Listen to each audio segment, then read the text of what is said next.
Hello friends, welcome to alchemist chemistry. आज हम शुरू करने जा रहे हैं जीओसी जनरल ऑर्गेनिक केमिस्ट्री। जैसे कि हम सब जानते हैं, ऑर्गेनिक केमिस्ट्री को जानने से पहले हमें उसकी जनरल बातें पता होनी चाहिए, बेसिक कंसेप्ट्स हमारे सारे क्लियर होने चाहिए, तभी हमें ऑर्गेनिक केमिस्ट्री ईजिली समझ आती है। कुछ बच्चों को क्या होता है कि ऑर्गेनिक केमिस्ट्री बहुत ही हार्ड लगती है, लगता है कि ऑर्गेनिक केमिस्ट्री तो होएगी ही नहीं, लेकिन ऐसा कुछ नहीं है। अगर हमारे बेसिक कंसेप्ट्स क्लियर हैं तो ऑर्गेनिक केमिस्ट्री भी इजी है।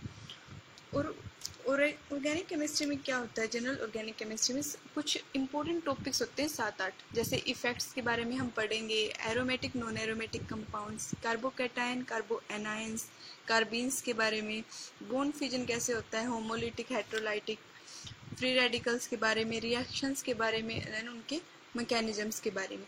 ये सारे टॉपिक्स जो हैं जीओसी के अंदर इम्पोर्टेंट होते हैं। जब हम ये सारे टॉपिक्स कर लेते हैं तो हमें ऑर्गेनिक केमिस्ट्री भी जानी पहचानी लगने लगती है और इजी लगती है। कुछ बच्चे क्या होते हैं कि सारे टॉपिक्स कर जाते हैं, पूरी ऑर्गेनिक केमिस्ट्री रट जाते हैं, फिर भी उनके क्वेश्चंस अटेम्प्ट नहीं हो पाते। क्यों नहीं हो पाते? क्योंकि उनके जो बेसिक्स होते हैं वो क्लियर नहीं होते। इसलिए सबसे इम्पोर्टेंट है कि हमारी ऑर्गेनिक केमिस्ट्री की नींव सबसे मजबूत हो, जो हम जीओसी में करेंगे। तो चलिए आज हम अपना टॉपिक शुरू करते हैं और आज हम पढ़ेंगे इफेक्ट्स के बारे में। जैसे कि हम जानते हैं ऑर्गेनिक केमिस्ट्री के अंदर हमारे 4 इफेक्ट्स होते हैं: inductive effect, electromeric effect, hyper conjugation effect and resonance effect. इन सब इफेक्ट्स के बारे में हम पढ़ेंगे। सारे के सारे बहुत ही ईजी होते हैं। तो जैसे कि हम जानते हैं, इन चारों इफेक्ट्स के अंदर इलेक्ट्रोमेरिक इफेक्ट एक ऐसा इफेक्ट है जो कि सिर्फ टेम्परेरी है, बाकी तीनों के तीनों इफेक्ट परमानेंट इफेक्ट हैं। और इफेक्ट को पढ़ने से पहले सबसे पहले तो आप अपनी नोटबुक निकाल लीजिए। बिना नोटबुक के अगर आप पढ़ो भी गए तो कुछ देर के लिए तो याद रहेगा, लेकिन आपके कंसेप्ट जो है वो फिर से पहले की तरह ऐसे लगेंगे कि जैसे कि ऑर्गेनिक केमिस्ट्री हमें आती नहीं। इसलिए नोटबुक और पेन तो सबसे इम्पोर्टेंट है, ताकि आप साथ के साथ नोट करते चलो। इफेक्ट्स जनरेट ही क्यों होते हैं, पहले ये पता होना चाहिए। जैसे कि हम सब जानते हैं, जब भी कोई दो एटम एक दूसरे के साथ बॉन्डिंग करते हैं तो वो क्या करते हैं, अपने इलेक्ट्रॉन्स को शेयर करते हैं एक दूसरे के साथ। और जैसे कि दोनों ही एटम सेम इलेक्ट्रोनेगेटिविटी के हैं तो इनके ऊपर जो इलेक्ट्रॉन डेंसिटी है वो भी क्या होगी, इक्वल होगी। लेकिन अगर दो ऐसे एटम एक दूसरे के साथ बॉन्डिंग करें जिनकी इलेक्ट्रोनेगेटिविटी डिफरेंट है तो क्या होएगा, जैसे क्लोरीन है, इसकी इलेक्ट्रोनेगेटिविटी ज्यादा है, तो ये क्या करेगा, एक इलेक्ट्रॉन तो इसके पास है ही, जो दूसरा इलेक्ट्रॉन हो उसको भी अपनी तरफ क्या करेगा, अट्रैक्ट कर लेगा और अपनी इलेक्ट्रॉन डेंसिटी को इंक्रीज कर लेगा और हाइड्रोजन की इलेक्ट्रॉन डेंसिटी कम हो जाती है। इसी अनइक्वल शेयरिंग की वजह से इफेक्ट्स जो हैं जनरेट होते हैं। तो ये तो समझ आ गया होगा आपको कि इफेक्ट जनरेट क्यों होते हैं। इसका मेन रीजन होता है unequal sharing of electron pairs. तो चलिए आज हम शुरू करेंगे इंडक्टिव इफेक्ट। इंडक्टिव इफेक्ट क्या होता है?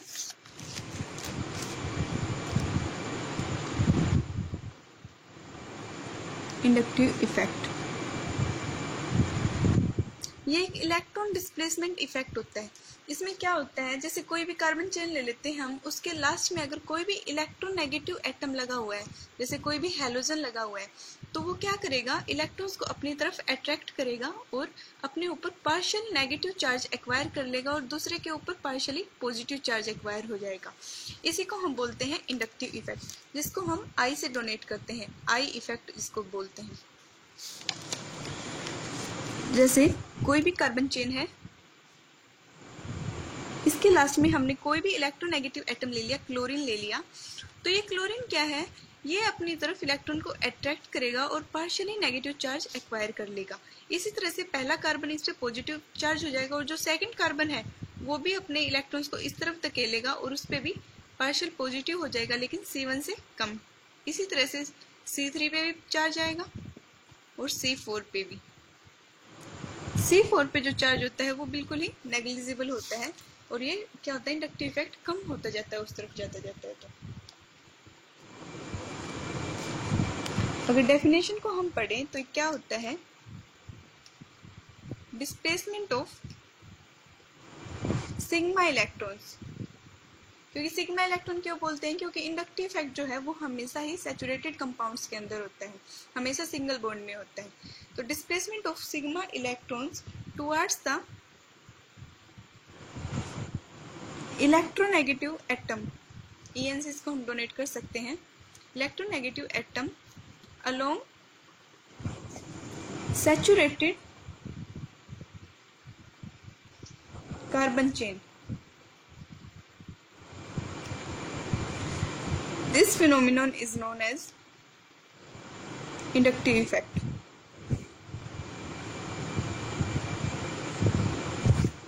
आई इफेक्ट भी बोल सकते हैं। तो इसकी मेन पॉइंट्स क्या हैं, आप नोट्स बना लिए साथ साथ। मेन पॉइंट्स हैं, एक तो ये क्या होता है, परमानेंट इफेक्ट होता है। सेकंड, ये सिर्फ सैचुरेटेड कंपाउंड्स के अंदर होता है।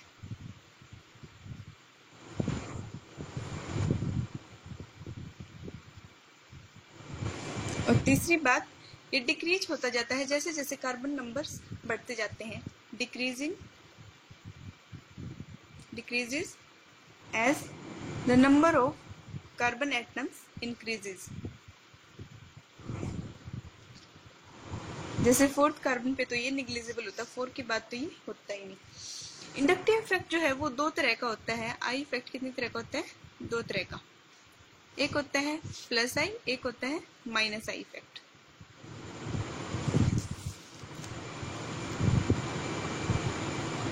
एक होता है प्लस आई इफेक्ट। जैसे हमने ऊपर एग्जाम्पल लिया था, ऐसे ही मान लेते हैं हम कार्बन और क्लोरीन।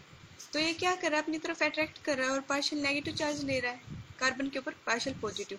जो अपने इलेक्ट्रॉन्स डोनेट कर रहा है वो दिखाएगा प्लस आई इफेक्ट, और जो इलेक्ट्रॉन्स को अपनी तरफ खींच रहा है, अट्रैक्ट कर रहा है, वो शो करेगा माइनस आई इफेक्ट। तो आपको समझ आ गया होगा कि इंडक्टिव इफेक्ट क्या होता है। इलेक्ट्रॉन का डिस्प्लेसमेंट होता है सिग्मा इलेक्ट्रॉन्स का इलेक्ट्रोनेगेटिव एटम की तरफ, और एक इसमें सैचुरेटेड कार्बन चेन में। इसी फिनोमेनन को हम बोलते हैं इंडक्टिव इफेक्ट।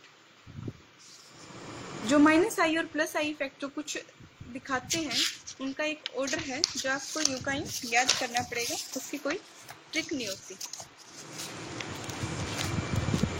जैसे माइनस आई ऑर्डर है कि NF3, इसका इंडक्टिव इफेक्ट सबसे ज्यादा होता है, माइनस आई इफेक्ट। उसके बाद NR3, NH3, NO2, फिर साइनाइड, फिर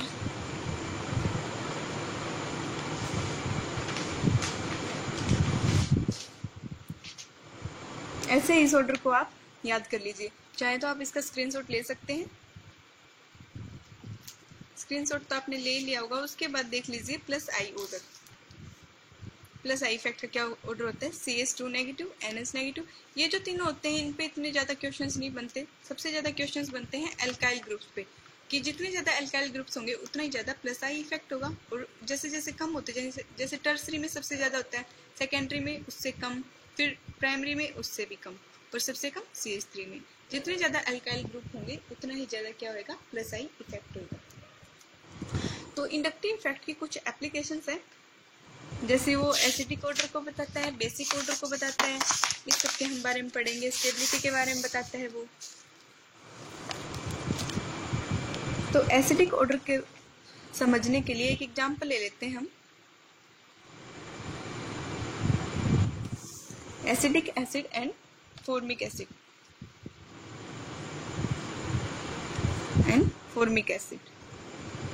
इन दोनों में से स्ट्रॉन्ग एसिड कौन सा है, इसका पता लगाने के लिए हम किसका यूज करेंगे, इंडक्टिव इफेक्ट का। एसिड कब कहते हैं हम किसी भी चीज को, जब वो अपने H पॉजिटिव लॉस करे। जब इसका आयोनाइजेशन होगा तो क्या करेगा, ये डिसोसिएशन होएगा जब इसका, तो ये आयंस में टूट जाएगा और H पॉजिटिव देगा। इसी तरह से फॉर्मिक एसिड भी। जो ये नेगेटिव स्पीसी है, इसको हम क्या बोलते हैं, कॉन्जुगेट बेस। और इसी पे डिपेंड करता है कि कौन सा एसिड ज्यादा स्ट्रॉन्ग है और कौन सा एसिड वीक है। तो जैसे कि हम जानते हैं, इस कॉन्जुगेट बेस में CH3 लगा हुआ है, जो एक इलेक्ट्रॉन रिलीजिंग ग्रुप है, इसलिए इसका क्या होगा, ये प्लस आई इफेक्ट है। तो ये क्या करेगा, अपने इलेक्ट्रॉन्स इस तरफ भेजेगा और क्या कर देगा, डिस्पर्स कर देगा चार्ज को, इंटेंसिफाई कर देगा, और इस क्या करेगा, डिस्टेबल कर देगा, इसको स्टेबल नहीं कर पाएगा। और इसमें सिर्फ H है। इसमें क्या आएगा, चार्ज डिस्पर्स होएगा और क्या आएगा, स्टेबल बन जाएगा। तो ऐसे हम बोल सकते हैं कि फॉर्मिक एसिड जो है वो ज़्यादा स्ट्रॉन्ग है एसिटिक एसिड की बजाय। ठीक है, ऐसे हम एक और एग्जांपल ले सकते हैं, जैसे एसिटिक एसिड और क्लोरो एसिटिक एसिड का। एंड क्लोरो एसिटिक एसिड,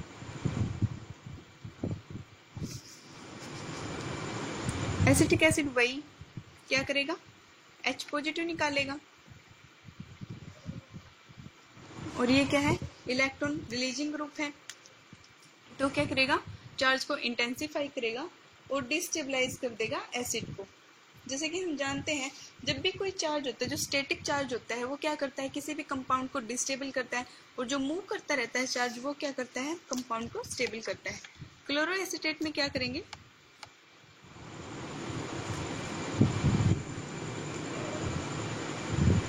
ये स्पीसी हमारी बनेगी। इसमें हम देख रहे हैं कि क्लोरीन लगा हुआ है, जो क्या है, एक इलेक्ट्रॉन विड्रॉइंग ग्रुप है। तो वो क्या करेगा, चार्ज को इंटेंसिव डिस्पर्स करेगा और एसिड क्या है, स्टेबल हो जाएगा। तो इससे हम पता लगा सकते हैं कि क्लोरो एसिटिक एसिड जो है वो ज़्यादा स्ट्रॉन्ग एसिड है एसिटिक एसिड की बजाय। ठीक है, तो एक क्वेश्चन आप देखिए, आप करने की कोशिश कीजिए कि कौन सा स्टेबल है, which is more stable. Option है NO2 CH2 COO negative, B CH2 double bond CH single bond COO negative, and last one is F single bond CH2 single COO negative. तो इसमें आपको बताना है कि सबसे स्टेबल कौन है, ऑर्डर बताना है, जैसे ABC ऐसे ऑर्डर बताना है। तो करके देखिए।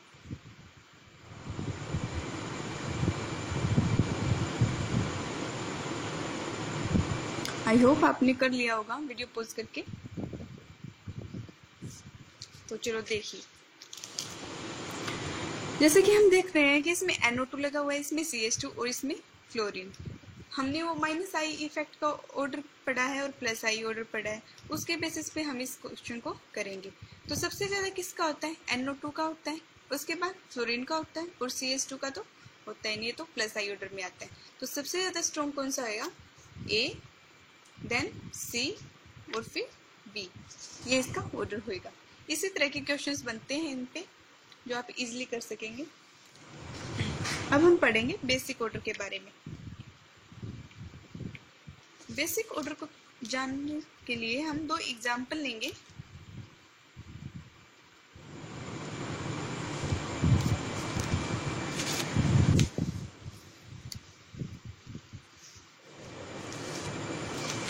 सॉरी,